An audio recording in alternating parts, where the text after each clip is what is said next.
जय हिंद दोस्तों। आज हम लोग क्लास 10th का वीवी ऑब्जेक्टिव क्वेश्चन देखेंगे। जो पीछे वाले क्लास में भी हम 1 से 10 तक के लिए ऑब्जेक्टिव क्लियर कराए थे। आज हमारा 11 नंबर प्रश्न है दोस्तों। प्रश्न नंबर क्या कर रहा है, देखिए यहाँ पे बोल रहा है कि निम्नलिखित संख्याओं में से अभाज्य संख्या का चयन करें। तो अभाज्य संख्या क्या होगा हमारा, देखिए चार ऑप्शन है, 15 है, 39 है, 33 है, 29 है, पता नहीं चल रहा है। और चुनना है कि हम लोग को अभाज्य संख्या। तो अभाज्य संख्या चुना है, तो अभाज्य संख्या कहता है कि वैसी संख्या जो एक और स्वयं से कटेगा। एक और क्या स्वयं से कटेगा। तो देखिए 15 को हम 3 से काटेंगे तो एक और स्वयं से तो नहीं कट रहा है, तो ये हमारा होगा नहीं। अभाज्य संख्या को चयन करना है, तो 39 तो 3 से लगाएंगे तो 13 मर्त में कटेगा, ये भी नहीं होगा। 33 को अभी 3 से काटेंगे तो 11 मर्त में कटेगा, लेकिन 29 एक और स्वयं से कट रहा है, तो 29 ऑप्शन नंबर हमारा कौन होगा, 29 होगा आंसर। इस तरह से देखिए 12 नंबर प्रश्न क्या बोल रहा है। 12 नंबर बोल रहा है कि यदि ए और बी अभाज्य संख्या है तो ए बी का एलसीएम क्या होगा।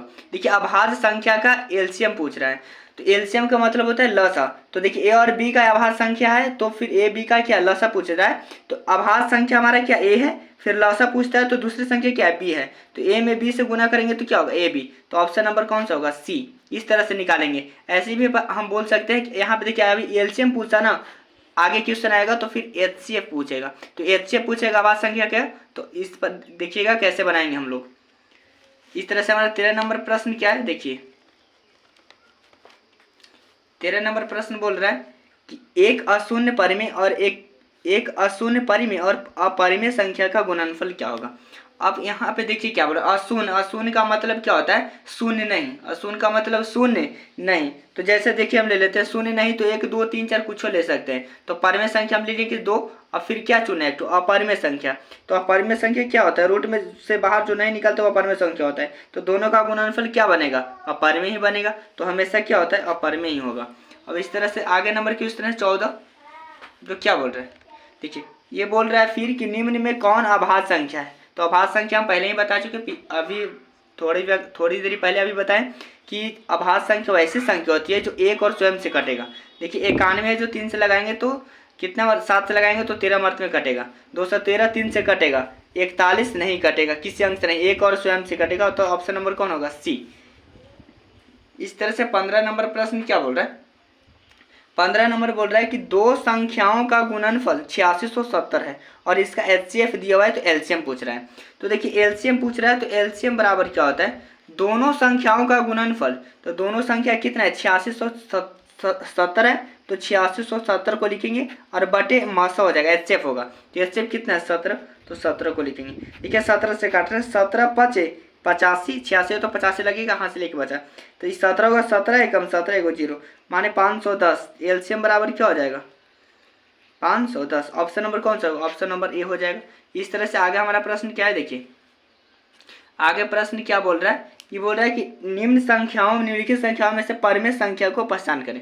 अब परिमेय संख्या पहचान करते हैं। परिमेय संख्या p बटे q के रूप में रहता है, या जब रूट में हो तो उसका पूरा वर्गमूल निकलता हो, पूरा पूरा। जैसे रूट 10 है, तो रूट 10 किसका वर्गमूल निकलेगा, पूरा पूरा नहीं। रूट 5 निकलेगा नहीं। फिर हमारा देखिए रूट 3 है, तो इसका भी पूरा पूरा वर्गमूल निकले। लेकिन यहाँ पे क्या 25 का पूरा पूरा वर्गमूल क्या होता है 5। तो कौन सा हमारा है, परिमेय संख्या को पहचानना है, तो जो रूट से निकलता है वो हमारा क्या होता है, परिमेय संख्या है। देखिए 17 नंबर प्रश्न क्या बोल रहा है, निम्नलिखित संख्याओं में कौन परिमेय नहीं है। क्वेश्चन को अच्छे से पढ़ेंगे और क्या बोल रहा है ये पहले समझेंगे। निम्नलिखित संख्याओं में कौन परिमेय नहीं है। परिमेय नहीं है, इसका मतलब क्या चयन करना है, अपरिमेय। क्या चयन करना है, अपरिमेय। तो अपरिमेय बोलता है कि जो रूट से पूरा पूरा वर्गमूल नहीं निकलता है वो अपरिमेय होता है। तो अब चेक करेंगे 625 किसका हो जाता है, 25 का, ये पूरा पूरा वर्गमूल होगा 625 का। अब इस तरह से 225 का पूरा पूरा वर्गमूल कितना होता है 15। 81 का कितना हो जाता है 9। लेकिन 125 का पूरा पूरा वर्गमूल नहीं निकलता है, तो जो रूट से नहीं निकलता वो हमारा अपरिमेय संख्या होता है। यहाँ पे क्वेश्चन ही बोल रहा है कि परिमेय नहीं हो, परिमेय को नहीं चुनना है, इसका मतलब हम लोग को अपरिमेय पहचानना है। तो अपरिमेय हमारा कौन होगा, ऑप्शन नंबर डी। इसी तरह से हमारा 18 नंबर प्रश्न क्या बोल रहे हैं, यदि p तथा q दो अभाज्य संख्याएं हैं तो उनका एचसीएफ क्या होगा। देखिए यहाँ पे फिर एचसीएफ बोल रहा है कौन संख्या का, अभाज्य संख्या का।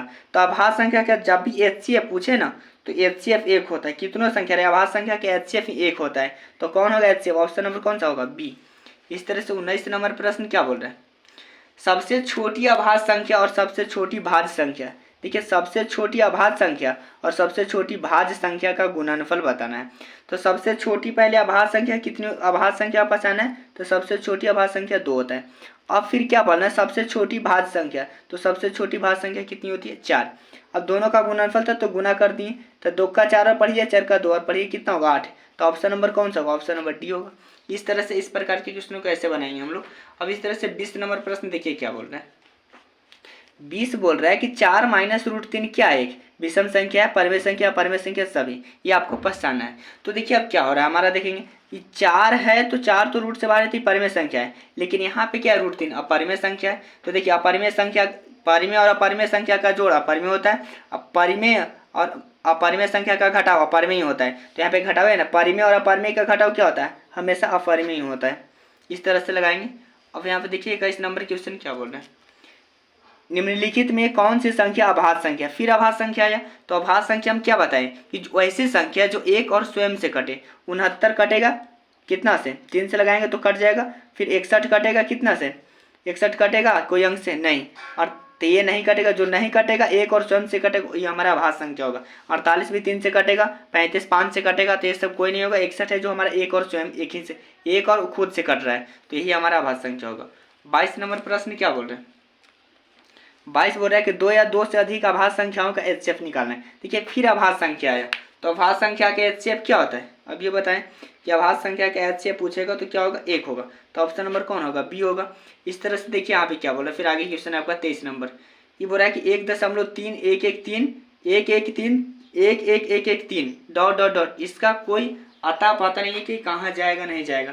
तब इसको क्या करेंगे, देखिए हम लोग सबसे पहले तो 1.3111311113 है हमारा, फिर डॉट डॉट डॉट क्या होगा। इस प्रकार के प्रश्नों को देखिए हमारा 4 ऑप्शन है, एक में पहला में परिमेय, दूसरा में अपरिमेय, तीसरा में शांत संख्या, चौथा में पूर्णांक संख्या। तो क्या करेंगे इसको, इसका कुछ जब कोई भी ऐसे दशमलव के बाद ऐसा अंक हो उसका कोई लिमिट ना हो, डॉट डॉट दिया हो, तो हमेशा अपरिमेय संख्या होता है। क्यों, क्योंकि हम उसको p/q के रूप में लिख ही नहीं सकते। जब तक p/q के रूप में नहीं लिखेंगे तो परिमेय संख्या नहीं होता है। देखिए यही अगर p/q के रूप में लिखा जाता तो परिमेय हो जाता। यहाँ पे जब नहीं लिखाएगा तो कौन सी संख्या होगी, अपरिमेय। इस प्रकार के प्रश्नों को ऐसे बनाएंगे। अगर आप लोग को वीडियो पसंद आया होगा दोस्तों तो इससे पहले वाला वीडियो को जरूर देखिएगा और इस वीडियो को देख लीजिएगा। नेक्स्ट वीडियो में हम लोग यहाँ 23 तक हम लोग फाइनल किए हैं और नेक्स्ट वीडियो बनाएंगे तो 40 तक फाइनल करेंगे दोस्तों। आप लोग वीडियो को लाइक कर देगा, चैनल को सब्सक्राइब करना मत भूलिएगा।